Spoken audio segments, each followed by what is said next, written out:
Primeiro, é importante, né, a gente passar a informação para que toda a nossa base entenda que no Senado agora, sobre o PLP do Sistema Nacional de Educação, nós não poderemos apresentar novas emendas, né, Uhum. porque como ele foi aprovado no Senado, ele foi para a Câmara e a Câmara alterou. Então, o que é que cabe ao Senado agora? É aceitar as alterações feitas pela Câmara ou recompor aquilo que o Senado aprovou. Então, não pode ter nada novo.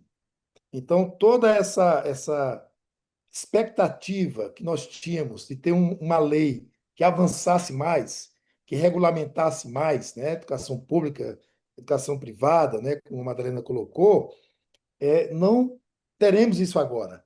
Vamos ter uma lei de Sistema Nacional de Educação que provavelmente no próximo ano a gente vai estar lá lutando para mudar, para poder avançar um pouco mais. Então, nesse sentido, Romênio, o que é que nós estamos trabalhando com as nossas entidades e com o Fórum Nacional da Educação? Nós estamos incentivando, né, aos fóruns estaduais e nos ajudar a motivar os fóruns municipais a aprofundar esse debate em seminários e audiências públicas nas casas legislativas, né? Câmara Municipal, Assembleia Legislativa, porque ali você, além de convencer os parlamentares que definem essas políticas, são partidos que também têm assento aqui em Brasília, no Congresso Nacional.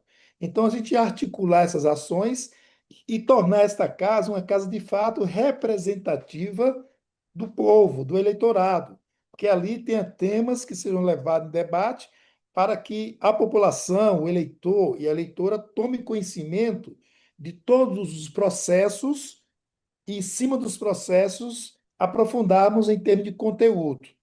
Então, é importante essa referência que nós fizemos aqui, eu fiz, a Madalena fez, a Constituição Federal. E nós sabemos que nós temos que tratar da Constituição Estadual e da lei orgânica do município. Constituição estadual, distrital e a lei orgânica do Distrito Federal e dos municípios. A LDB, né, que é a luz federal, vai ter que se desdobrar nos estados, Distrito Federal e dos municípios, no estatuto dos profissionais da educação e nas leis dos planos de cargos e carreira, que é importante também nesse processo. Esta própria lei do Sistema Nacional de Educação, quando for sancionada, ela serve de referência, mas tem que ter a lei estadual e distrital do sistema estadual, sistema distrital de educação. Vai ter que ter a lei do sistema municipal de educação. E nós já conquistamos com o PNE de 2014 que todos, União, Estados, Distrito Federal e municípios, tivessem a lei específica sobre gestão democrática, onde ali você vai tratar dos fóruns de educação, do Grêmio Estudantil, Associação de Pais e Mães, até da Comissão Sindical de Base, né, de um Conselho de Educação paritário, como nós defendemos no documento da CONAI de 2010, metade dos conselheiros indicados pelo governo, metade pela sociedade e com representação de todos os segmentos nesse processo. O mesmo acontece com o Plano Nacional de Educação. Quando ele for aprovado, vai ter um prazo de um ano para que a gente tenha os planos estaduais, distrital e municipais de educação. Então, todo esse nosso trabalho de incentivar os debates é dizer, olha, é uma lei, mas ela tem que estar vinculada a outras questões, Uhum. inclusive em todos os entes federados, União, Estado, Distrito Federal e municípios, vamos ter que vincular essas legislações com a lei de diretriz orçamentária, com a lei orçamentária anual e com os planos plurianuais, né, dos governos. Então, tudo isso tem que estar vinculado. Então, é importante, e nós tentamos incentivar essa participação, esse envolvimento, que vamos ter eleições agora, né, em 2026. Então, é um debate. O governo que entrar em 2027 vai ter que começar a preparar o plano plurianual para os próximos 4 anos. Então, como é que nós vamos implementar as políticas educacionais do Plano Nacional da Educação, que vai articular o plano plurianual? Então, toda essa vinculação, nós estamos tentando incentivar os fóruns para debater, né, e levar esse debate para o cidadão, para o eleitor e eleitor entender que a coisa é complexa, né, mas o nosso voto representativo tem que levar em consideração quem está votando para poder fazer com que essas complexidades se encaixem. Mas elas não vão ser feitas só pelos eleitos e eleitas. Vai ter que ter a nossa efetiva participação.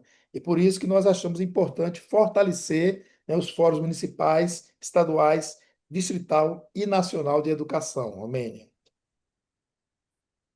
Então, para Obrigada. não repetir o que já a Helena falou, eu acho que, primeiro, nós temos uma limitação, como ele já falou, no Senado. Nós não temos como agora fazer emendas, né? O que pode ser feito é que a visão de avaliação que o Senado tinha apresentado era uma visão de avaliação sistêmica na educação básica. E isso a gente consegue retomar. Ele pode, porque já estava na proposta, tá certo? É, então, a questão do custo aluno-qualidade do financiamento também estava de forma mais clara na primeira proposta, a do Senado, que não é o que está agora mais claro na proposta que foi aprovada na Câmara. Então, algumas coisas a gente pode, de fato, fazer com que o Senado retome aquilo que tinha sido colocado. Mas, como ele já disse, não será um avanço eh, como a gente queria, né, como a gente lutou para que fosse. Não será. Mas aí a importância que ele levanta, né? Nós estamos fazendo isso já nos mobilizando nos municípios e estados para discutir o novo Plano Nacional de Educação, que ainda está em tramitação na Câmara, mas tem reflexos diretos nos municípios e estados que terão que fazer o seu próprio plano.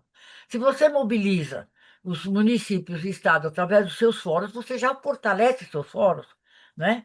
Fortalece os fóruns, coloca os fóruns, a responsabilidade que eles têm na designação, inclusive se aprovado o sistema, qual vai ser a responsabilidade deles, não é? E também na implantação tanto das metas do PNE, que, se for aprovado, que está em tramitação e que vai ser aprovado, né, de uma forma ou de outra, e também da implantação do sistema. Quando vier a proposta de sistema, vai mexer com toda a organização dos entes federados também, né, que vão ter que criar fóruns, vão ter que criar. Então, essa mobilização que o Heleno levanta é fundamental, e pensando, claro, como ele falou, das eleições que nós teremos aí em 2026, que vão votar os deputados federais, né? Que vão ter assento aqui em Brasília, os deputados estaduais, que têm lá né, a sua responsabilidade nos estados, não é? E as articulações que é feito isso nos municípios. Então, essa é a visão. E nós estamos nos mobilizando para conversar com a relatora, né? No Senado, as entidades vão conversar com as relatorias. E nós sabemos também que a rede privada, principalmente o capital aberto, tem dito publicamente, vai conversar com a Dorinha para tirar tudo que se faz referência da rede privada do que foi ali colocado, que aparece só em dois lugares na proposta da Câmara. Aparece na avaliação geral do sistema, e não é avaliação sistêmica, mas é a avaliação geral do sistema, aparece a avaliação das instituições públicas e privadas, né? E aparece a segundo momento só quando fala do cadastro, um cadastro único de instituições e alunos. Aí aparece público e privado. Só esses dois momentos. Mesmo assim, o capital aberto está incomodado e quer tirar. Então, eles também vão se mobilizar lá e nós vamos nos mobilizar também, né? Para que, apesar de não ter sido feito como a gente gosta, ou gostaria, volta àquela concepção do Senado que a rede privada também faz parte do sistema, e isso está escrito na proposta que o Senado tinha apresentado. Então, é isso que nos resta nesse momento. E é claro que, a depender da nossa correlação de forças, no futuro, nós temos condição de aprimorar essa concepção de sistema. De qualquer maneira, a aprovação do sistema é um avanço, né? Apesar de não ser como a gente gostaria, mas é um avanço, porque imagine que desde 88 existe uma cláusula do regime de colaboração e até hoje ele não está regulamentado. Então, né, pelo menos a regulamentação do regime fica sendo real, né, no Brasil.